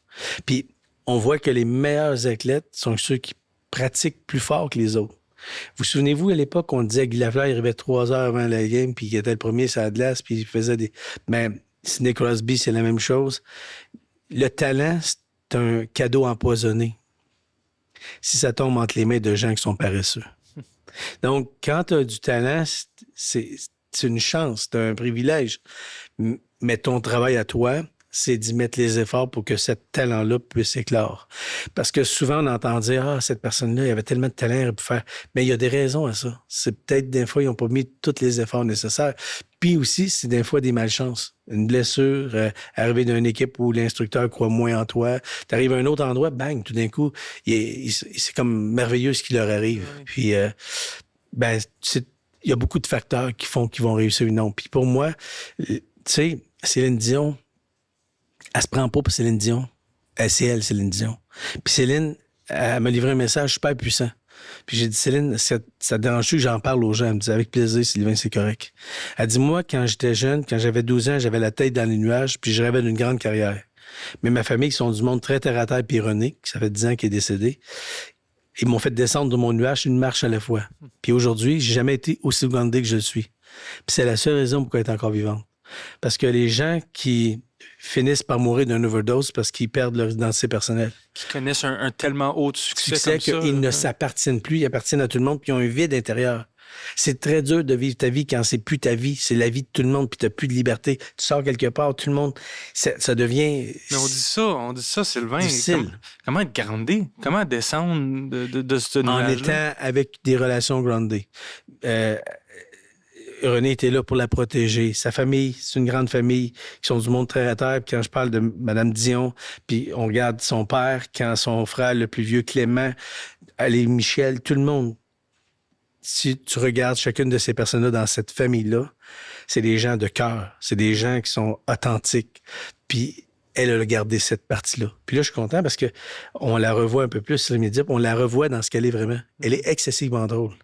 Puis là, elle se laisse aller à être drôle. Récemment, elle a vidé un sac, tout ça. Ouais, c'est... on essaie de l'avoir au podcast en passant à Céline, si tu nous écoutes. Là. Et ça, c'est la vraie Céline Dion. C'est ce qu'elle est. Mais elle a toujours été vraie. Les gens qui la côtoient, ça, elle est drôle. Elle est très drôle, elle est très authentique, elle est très vraie. Puis ce que j'ai trouvé d'excessivement gentil de sa part, c'est... une de nos très grandes voix, mais c'est Ginette Renault, qui est une très bonne amie à moi. Wow. Puis, quand Céline devait avoir une reconnaissance au niveau canadien, elle a dit, je ne prendrai jamais cette reconnaissance-là avant Ginette. Puis quand Ginette l'a reçue, elle a dit, t'es pour moi la plus grande chanteuse au monde. Mais quand quelqu'un dit ça, c'est pour te montrer à quel niveau elle est comme individu, comme bonne personne. Ça l'a tellement touché Ginette que c'est beau de voir ça. Puis c'est beau de voir ça dans un peuple où on est un petit peuple, mais avec tellement de talent. Le Cirque du Soleil, les gens qui réussissent à l'international, partout. Je pense que... On a notre propre culture, je pense. Puis c'est vraiment... On est très bon, on est très créatifs. Comme Québécois, puis tant mieux, on a accueilli plein de gens qui nous amènent plein de belles choses. Tu sais, le vin, le Québec, c'est ouvert, puis le Québec est devenu ce qu'il est devenu parce qu'il y a des gens qui nous ont amené des belles choses de partout. Puis je pense que ça nous fait tous grandir. Corrige-moi si j'ai tort, mais pour toutes les gens qui nous écoutent, hein, on parle de personnes qui ont réussi à un très haut niveau. On parle des Céline de ce monde. On parle de... tout le monde qui nous écoute sont aussi capables. Oui. Hein? On a tout un potentiel infini à l'intérieur de nous. Je suis content que tu me dises cette question-là parce que les gens qui deviennent extraordinaires commencent en étant ordinaires. Ils deviennent parce qu'ils ont été. Mais mon plus grand rêve à moi, c'était pas de travailler avec des athlètes de haut niveau, c'était de travailler avec des jeunes qui étaient atteints de paralysie cérébrale. Puis, quand je suis sorti de l'université, j'ai formé une équipe de 13 jeunes qui étaient atteints de paralysie cérébrale. Puis un bon matin, il y a un petit garçon qui arrive dans mon gymnase, il est poussé par sa mère et son père juste à côté de lui. Il s'appelle François. Il s'appelle François Bourbonnière. Donc, quand les gens me demandent c'est qui l'athlète qui t'a le plus impressionné de ta vie, c'est pas Tiger, c'est pas Mario Lemieux, c'est François Bourbonnière. Puis François, il me dit un jour, je vais être champion du monde. Et puis il a travaillé en conséquence, il a mis les efforts nécessaires. Puis quand on voit des athlètes de haut niveau, ils performent bien dans ce qu'ils font. Mais imaginez quand c'est une personne qui a des restrictions dans sa vie courante de tous les jours. Quand le challenge d'avoir des soins, de se faire aider, d'aller quelque part, de demander de l'aide, d'avoir un transport adapté pour soi. Eux autres, c'est des vrais athlètes. Eux autres, je lève mon chapeau. À tous les gens qui ont des handicaps quelconques, que ce soit physique ou mental, vous allez passer à travers des obstacles à tous les jours. Donc, si je lève mon chapeau, aujourd'hui, je lève mon chapeau à tous ces gens-là. C'est eux les exemples de notre société. C'est eux qui chaque jour est un challenge pour eux. Pour moi, de parler d'athlètes de haut niveau, c'est le fun. Ils font beaucoup de sous, ils sont acclamés, tout ça. Mais je pense que de voir les athlètes, puis voir les Olympiques bientôt, puis on va voir les Paralympiques, pour moi, je trouve que c'est fantastique de mettre ces athlètes-là en lumière, puis de monsieur et madame tout le monde qui n'ont pas la vie facile, mais qui sont là, puis qui à chaque jour, ils ont un challenge. Pour moi, ça, c'est les gens exceptionnels de notre société. 100%. Ouais. Là, vu que tu as vu les questions tantôt que j'ai posées à notre dernier invité, j'ai pas de mémoire. On va aller avec... Il est bon, hein? J'ai un chat dans la gorge. Excusez. On va aller avec... ça, c'est les questions flash, mais là, on va y aller avec les questions corsées. Corsées? Ça te dérange pas. Non. Pas le Vous contexte, m'avez joué tôt, vous autres. Okay. C'est ça, là. Vous avez donné ça facile à Guillaume Duluth, puis moi, vous bang! Non. C'est lui qui fait les choses utiles dans la vie, pas moi. Vous auriez dû faire les questions corsées avec lui. Lui, il aime ça. Il aime ça, même mettre sa vie en danger avec sa blonde. C'est assez fou, hein, pareil. Oui, écoute. C'est capoté, hein, juste d'aller dans les tribus, puis tout. Moi, j'aime bien ça, ma petite tribu de maison, là, tranquille avec RDS, c'est fantastique. Oui, on est bien à la maison, hein? Chacun sa vie. Hein. Je te laisse piger une question, Sylvain. Ouais.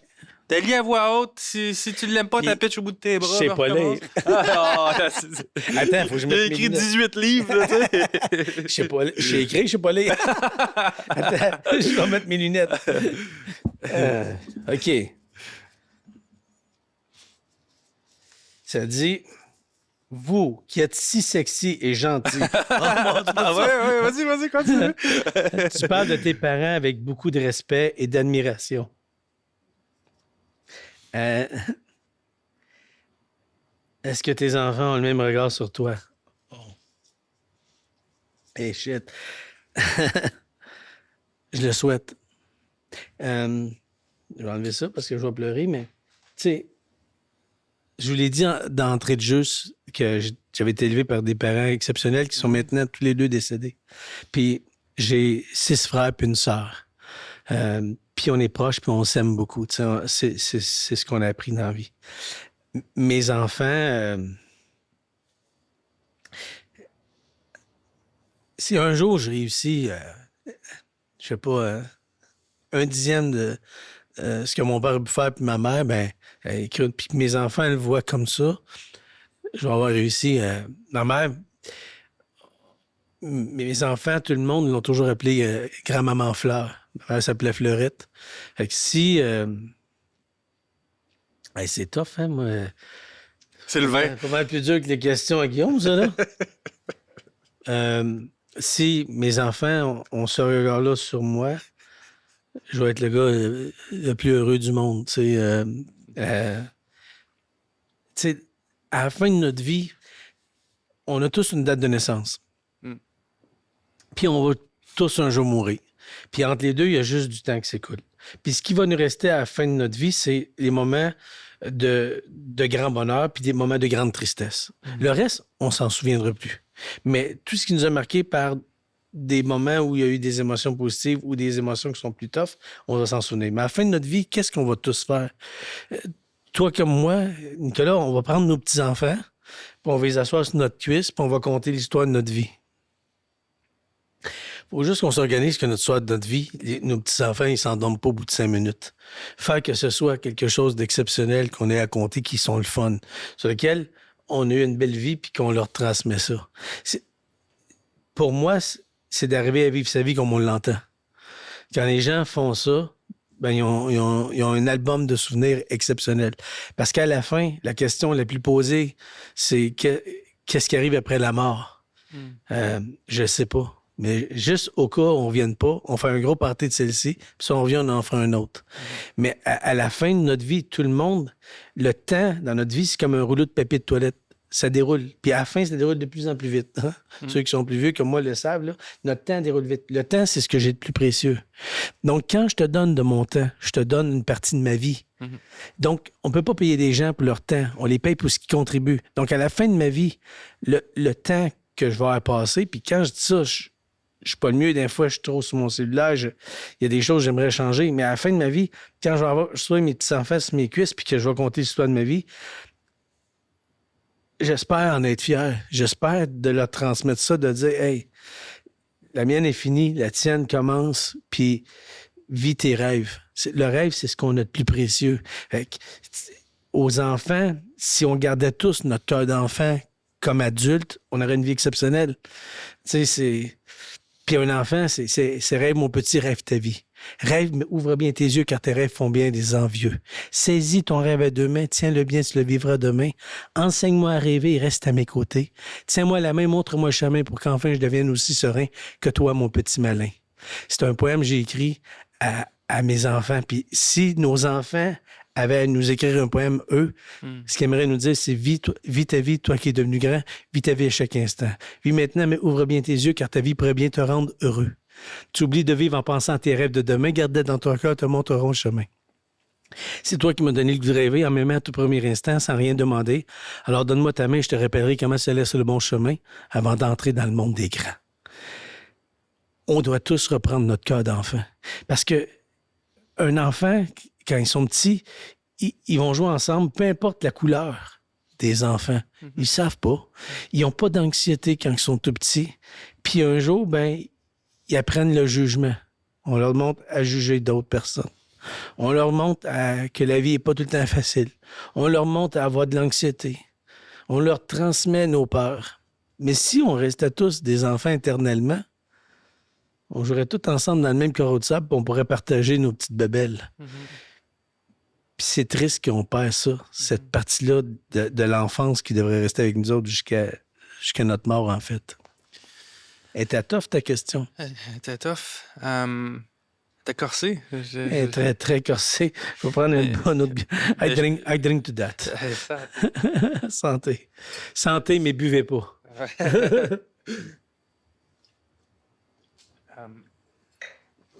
Vas-tu que j'en pige un autre? Il y a une chose que je peux dire, Sylvain, c'est que t'es probablement ma découverte de 2026. C'est tout de suite, là, mais depuis qu'on a commencé le podcast, t'es très, très belle. T'es un rayon de soleil à l'intérieur. T'as une joie de vivre incroyable. Puis, si je peux dire une chose, je connais pas tes parents, mais ouais. Je suis sûr que s'ils te regardent, ils sont fiers de toi. T'sais. Ça, c'est sûr et certain.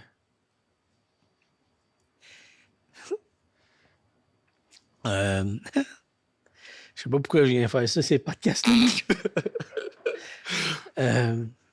sais, j'ai regardé tes podcasts, Nicolas, puis je me suis dit, mais moi, qu'est-ce que je vais aller faire là? Il interviewe tous les plus grands. Puis moi, je mesure juste 5 pieds 3. C'est un honneur pour moi d'être ici, d'être avec toi. Puis je sens comment tu es une bonne personne, comment tu es sensible. Puis tu t'es adjoint des gens exceptionnels ici, que les gens ne voient pas. Puis c'est dommage parce que les gens qui sont ici, ceux qui m'ont reçu, ceux qui sont derrière là-bas, c'est exceptionnel comment ils sont gentils puis bienveillants. Puis tu as un sommelier qui est exceptionnel, d'une très, très grande gentillesse. On a juste plus le goût de partir de ton podcast. Il y a un autre bouteille de vin si tu veux, là, au pire. Là. On va déboucher un autre. Attends-tu, on va aller avec une dernière question. On espère qu'on va être moins rough. On va-tu pleurer encore?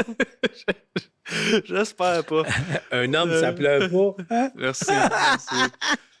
Une chance d'être là. Aïe, aïe, aïe, c'est pas facile. OK, celle-là, je vais remettre mes lunettes. Puis là, mon téléphone sonne. Tu parles d'une affaire. Bon. C'est ma femme. Chérie, je t'aime, mais j'ai pas fini mon podcast. Ah, OK, je pense que ça durait 1 heure. Oui, non, mais c'est parce que là, il y a un petit peu de vin. Bonjour, capitaine. Non, capitaine Lévesque. Il dit « Bonjour, capitaine Lévesque ». C'est parce que lui, il était dans l'armée aussi, chérie. Ah, d'accord. Ouais. Fait que... Eh bien, pas de problème. On a presque fini. Je suis rendu aux petites dernières questions qui sont très difficiles. Il n'y a pas de problème. Là, je mouche puis je pleure. Bon, Je m'en viens, mon amour. OK. il n'y a pas de problème. À tantôt. Je t'aime. Moi aussi. Bye. Bye-bye, chérie. Ça peut pas être plus de la TV live, hein? OK. Est-ce qu'il t'est arrivé de te sentir en opposition avec certains discours populaires en santé?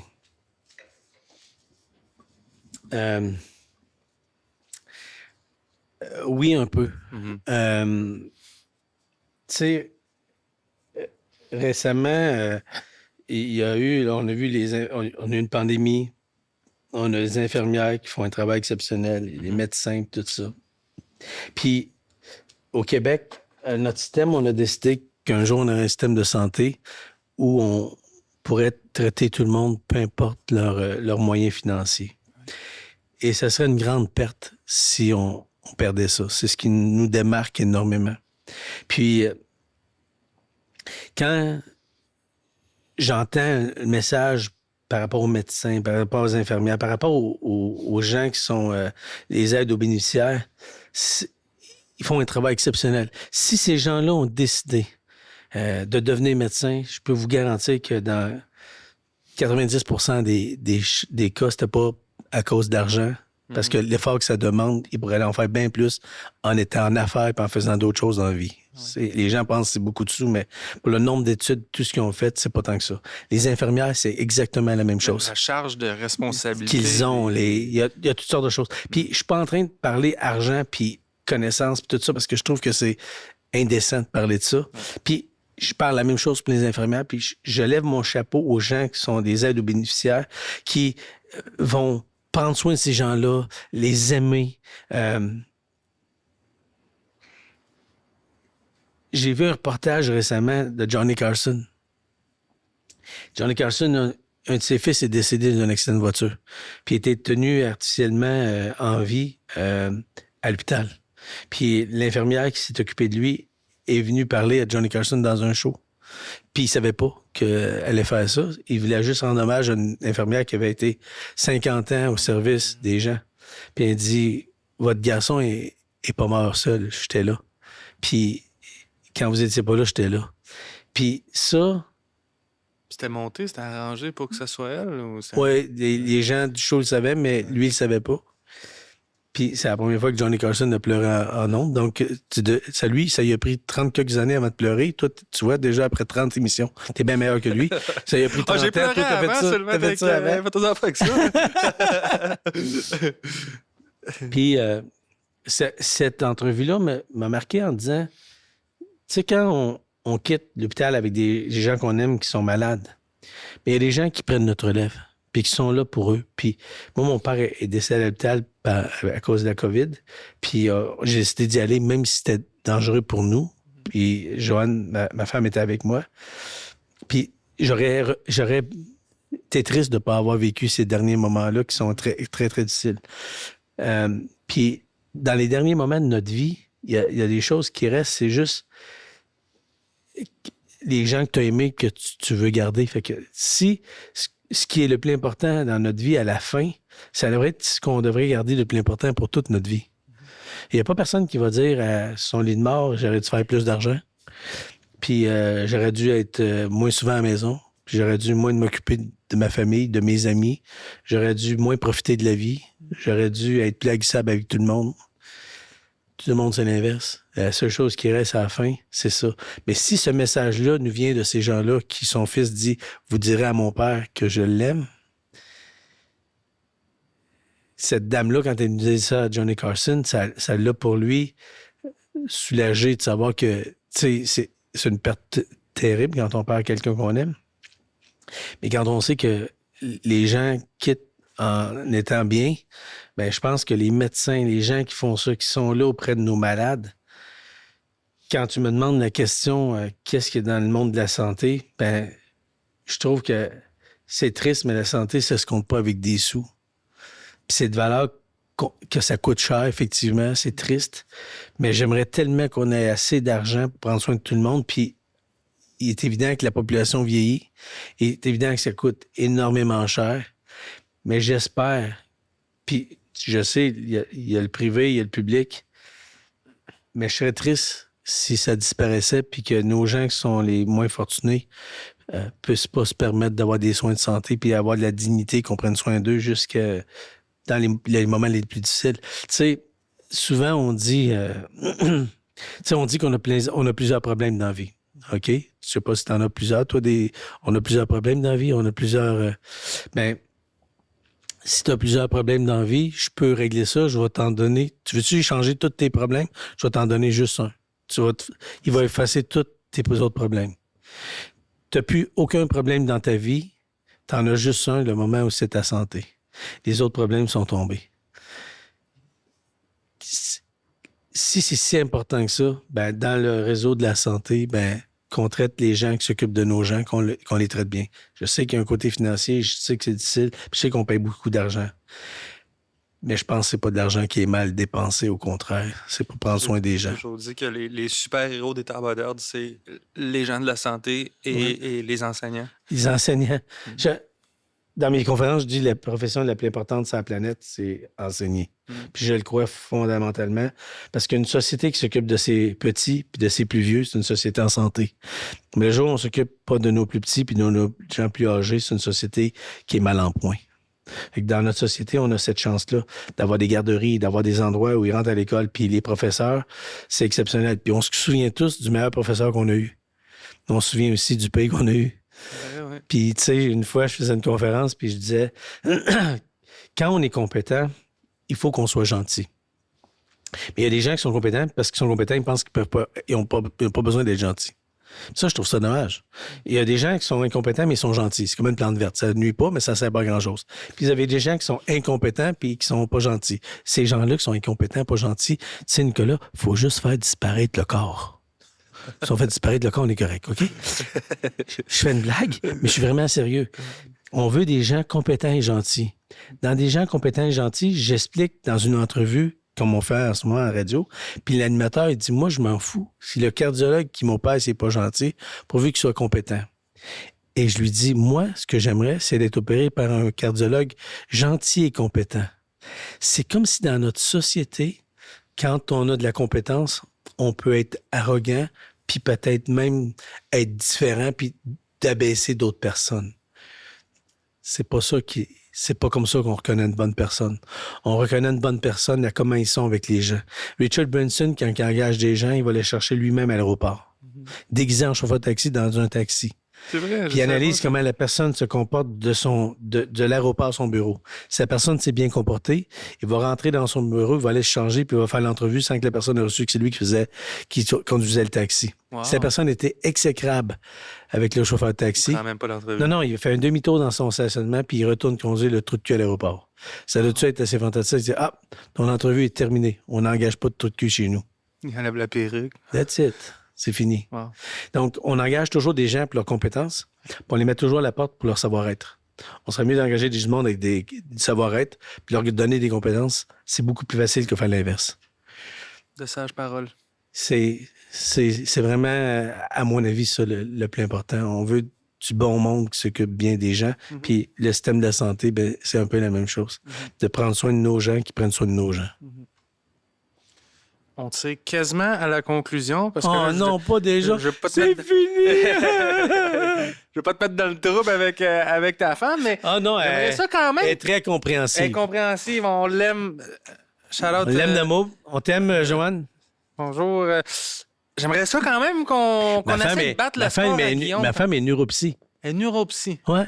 OK. Moi, je suis dyslexique, dysorthographique, j'ai un problème d'accès lexical. Ceux qui voient ma femme, elle est une femme très jolie. Fait que ils disent tout le temps comment c'est qu'elle est avec moi, mais c'est parce que je suis comme un projet pour elle. Elle se pratique sur moi. Vous complétez bien. Exactement. Bon. On essaie-tu de battre le score à Guillaume tantôt? Impossible. Guillaume, Impossible. t'as-tu vu de l'athlète, toi? Il y a un corps de Dieu. Hein? Il y a un corps de Dieu d'athlète. Il Moi, était j'ai- deux aussi. Fait que- Ouais, moi j'ai un corps d'athlète, mais 3 quarts de graisse. Un quart d'athlète, 3 quarts de graisse. Puis tout ce qui me reste comme athlète, c'est le pied d'athlète. Est-ce que c'est le timer en studio? On est correct pour 90 secondes? On va lui donner le même temps que... Hein? On est juste de même. Hey, les filles trichent en arrière, donnez-moi plus de temps. Ouais, c'est ça. C'est une blague. Hey, demande pas ton 20$, là. Ah ouais. On passe ça, t'es-tu prête, Sylvain? Mais attends, que je suis prête. I Dans was 3. born ready. Dans 3, moi, on dirait toujours dans l'armée, moi, je reste prêt, comme ça, j'ai jamais besoin de me préparer. C'est ça, you were born ready. Voilà. Dans 3, 2, 1, c'est parti. Un livre que tu recommandes. Vivre ses rêves, pourquoi pas? Un rêve pas encore réalisé. Je sais pas. C'est drôle, un rêve pas réalisé. Je réalise mes rêves, moi. Si tu pouvais avoir un super pouvoir, lequel serait-il? Aimer. Le métier que tu rêvais faire quand tu étais plus jeune. Si je joue au hockey. Ton maître Dans la Ligue préféré. nationale. Spaghetti. Une cause qui te tient à cœur. Les gens handicapés. Ton numéro chanceux. Le 4. Moi aussi. Une expression que tu dis souvent. Ça vaut jamais la peine de se faire de la peine avec des choses des gens qui ne valent pas la peine. Ta plus grande peur, Sylvain. De moi-même. La peur de la peur. Ta matière préférée à l'école. Les mathématiques. Ton signe astrologique. Gémeaux, moi aussi. Si tu avais droit à un seul appel, lequel serait-il? Mes enfants. 3 mots pour te décrire. Aimable, gentil, puis bienveillant. Ta pire habitude. Sacré. Ton héros, Sylvain, c'est qui? C'est toi. Si tu pouvais retourner dans le temps à un moment précis, lequel serait-il? Avec mes parents. Si tu pouvais donner tout ton argent à une seule cause, laquelle choisirais-tu? La paix dans le monde. Ton prochain achat impulsif sera quoi? J'ai pas besoin de rien. Une chose que tu dirais à ton plus jeune toi. On va l'avoir. On va l'avoir. Ça va être correct. Hey, un score égal à Guillaume. Hey, mon Dieu! Hey! Un athlète! Il était deux! Il était deux! Hey! Il est un athlète! Hey, c'est incroyable!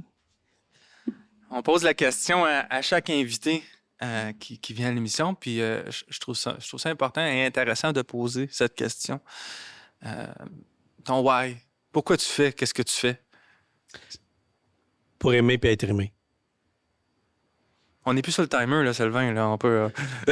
Pour aimer et être aimé. Je pense que je fais ça pas parce que j'ai besoin d'amour, pas parce que j'ai besoin de donner de l'amour, mais parce que je pense que si tu fais tout avec amour, 1, tu vas être heureux, puis 2, tu vas rendre des gens autour de toi heureux, puis je pense que l'amour guérit presque tout. Et que si on s'aimait tous un peu plus, la vie serait pas mal plus facile, tu sais. Chapeau. Quelle belle découverte de discuter avec toi. Ce que tu as créé, on n'a pas vraiment parlé tant que ça de tes business, mais tu as créé des Pas choses. nécessaire, c'est... Tu as créé des choses pour. Je pense que tu sais, il y a bien des gens qui veulent avoir du succès puis ils veulent avoir de l'argent, mais pourquoi est-ce que tu n'essayes pas d'aider les gens? Hein? C'est exactement ça que tu fais, c'est que tu aides les gens, tu règles un problème chez les gens, tu rends leur vie plus facile. Donc, chapeau à toi, chapeau à tout ce que tu fais. De sages paroles, c'est complètement incroyable. Honnêtement, puis je le dis du propre fond de mon cœur. Très belle découverte. Merci. Merci de m'avoir infiniment d'être invité. là. Bravo pour l'équipe que tu rassembles autour de toi. Les bonnes personnes attirent les bonnes personnes. Puis ton équipe est vraiment exceptionnelle. Notre sommelier est incroyable. Il est français, mais on l'aime pareil, hein? On les aime tous. On les aime tous. Les Français, c'est nos cousins. Oui, c'est vrai, Moi, c'est je les vrai. adore, les Français. C'est Justement, incroyable. en parlant... Mais c'est assez exceptionnel, pareil, hein? Tu vas là dans ce pays-là, c'est beau, c'est Oui. incroyable, puis c'est le fun que ce soit nos cousins. On est fiers 100%. d'eux autres. Ben Puis oui. j'espère qu'ils sont fiers de nous autres. Puis j'espère qu'ils aiment notre petit accent. Bon, justement, on va l'accueillir, notre sommelier en chef. On a un petit cadeau pour toi. Visite, Sylvain, pour te remercier sincèrement d'être venu jusqu'ici. C'est celui qu'on a bu? C'est exactement celui qu'on a. Ah, oui, c'est bien oui, fait. tu l'avais apprécié. C'est pour- pour donner un bec. C'est pour le voir ensemble après l'émission. Ah, c'est sûr. Oh, ouais, on va Avant que le l'ouvrir tout de suite. capitaine nous tombe dessus. mais- Tu sais, qu'est-ce que je dis aux gens si vous voulez régler votre problème de stress? Quand tu es stressé, tu invites ton stress. Le stress, c'est comme une belle-mère. Si tu l'invites, elle ne viendra pas, mais si tu ne l'invites pas, elle va être là. Et quand tu es stressé, tu dis à ton stress, viens t'asseoir avec moi. Puis tu y verses une coupe de vin à ton stress OK. ou ton anxiété. OK. Tu te verses un verre de vin à toi. OK. Là, tu dis à ton stress, vas-y, là, je t'écoute. Le stress, il ne va pas parler. Là, tu dis, wow, on ne va pas perdre ce bon vin-là. Fait que tu prends ta coupe et tu cales d'un coup. Là, Ouais. tu dis au stress, vas-y, là, je t'écoute. Le stress, il ne va pas parler. Là, tu dis, wow, on ne va pas perdre ce bon vin-là. Fait que tu cales la deuxième coupe. OK. Vous ne serez plus stressé. Ça fonctionne très, très bien. Vous allez peut-être être un peu chaud, on réglerait ça. Ah ouais, c'est cool. Je fais une blague, mais je suis sérieux. OK. Les gens qui vivent du stress, le stress, il faut l'accueillir. Si tu mets ta main dans ma main, puis que tu pousses, puis je résiste, Ouais. la force augmente entre deux. Le Ouais. stress, c'est une force. En physique, c'est ce que c'est. Et c'est Anne Cellier qui dit ça. Un stress positif s'appelle un E-stress. Un stress négatif s'appelle un distress. Donc, si tu pousses contre moi, mais que j'ai pas peur du stress, je l'accueille, vas-y, pousse, il n'y a pas d'impact sur moi. Je comprends. Il y a de l'impact que quand je résiste. Donc, les gens, ce qu'ils ont tendance à dire, c'est « je suis pas stressé, là, je suis pas stressé ». Ton cerveau dit « hey, si t'étais pas stressé, tu m'en parlerais pas ». On essaie de se convaincre qu'on n'est pas très stressé quand on est stressé. Donc, ce qu'il faut faire, au lieu de l'éloigner, c'est de l'inviter. Donc, j'ai écrit un livre avec ma conjointe qui s'appelle « Anxiété, sois mon invité »,« Be my guest ». C'est quand tu l'invites, il n'y a plus d'impact sur toi parce que tu n'en as pas peur. La peur, c'est une perception erronée utopique de la réalité. L'angoisse, c'est une anxiété négative généralisée qui oppresse et inhibe le sentiment de sécurité et d'équilibre. Et ça crée des soucis. C'est un sentiment pour obtenir un ulcère causé par l'inquiétude. On devrait recommencer le podcast. On recommence. On va en On faire un recommence. deuxième.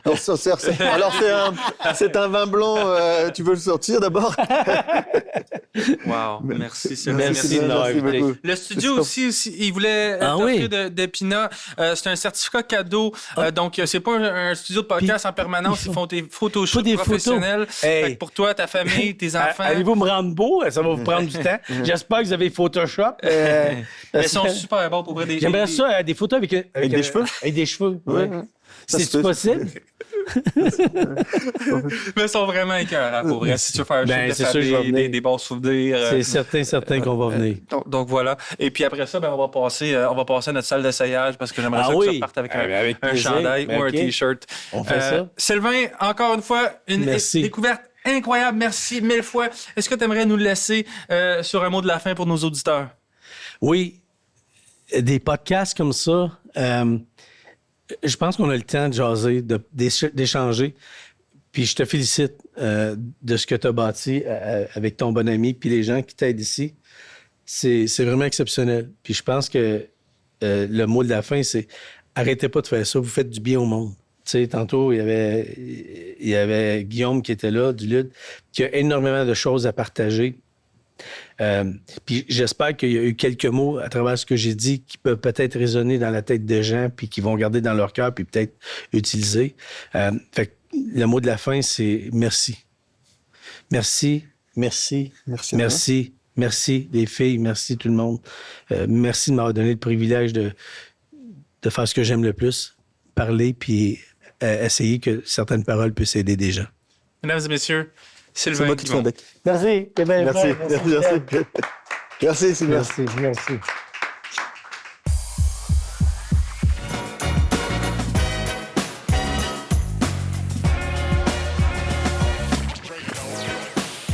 m'amène vers un tunnel de l'enfer. Parce que the road to hell feels like heaven. C'est ça, faut pas oublier. C'est comme tout ce qui est le fun dans la vie. Peux-tu redire ça? The road to hell feels like, Like heaven. heaven. Ouais. And the road to heaven feels like hell. C'est exactement ça. Parce que si tu veux la vie rêvée, d'être à ton pic dans tout, faut que tu travailles tellement fort sur toi, sur ton mindset, ta communication, ta relation amoureuse, ton mindset, ta shape, qu'est-ce que tu manges, tracker tes macros, aller au gym, aller faire ça. On parle de langage de l'amour. Ben moi, je veux comprendre ton langage de frustration. Ça, c'est quelque chose que genre personne parle, mais genre, pourquoi toi, tu te frustres? Quand tu te frustres, est où ta coche? C'est où je peux pas aller? C'est quoi je peux pas dire? Je peux-tu tout savoir ça live? Comme ça, je vais faire tout en mon possible pour plus jamais dire ce mot-là, dire ça, faire ça, lever le ton, whatever. C'est quoi ton langage de frustration? On a une belle business, on est successful, on est en amour, on a un beau mariage, c'est incroyable la vie qu'on mène. Ça commence pourquoi? Parce que le matin, c'est me, myself and I. C'est, je me lève le matin, je sors du lit, je sors mes chiens, je fais mes affaires, je prends mon supplément, je prends mes affaires, je déjeune, je m'en vais au gym. Il n'y a aucun business talk tant que le gym n'est pas fini. Ça, c'est la première règle avec ma femme, c'est tu m'amènes jamais un sujet qui a rapport avec la business tant qu'on n'est pas sorti du gym. Sorti du gym, c'est quoi? C'est dans le char.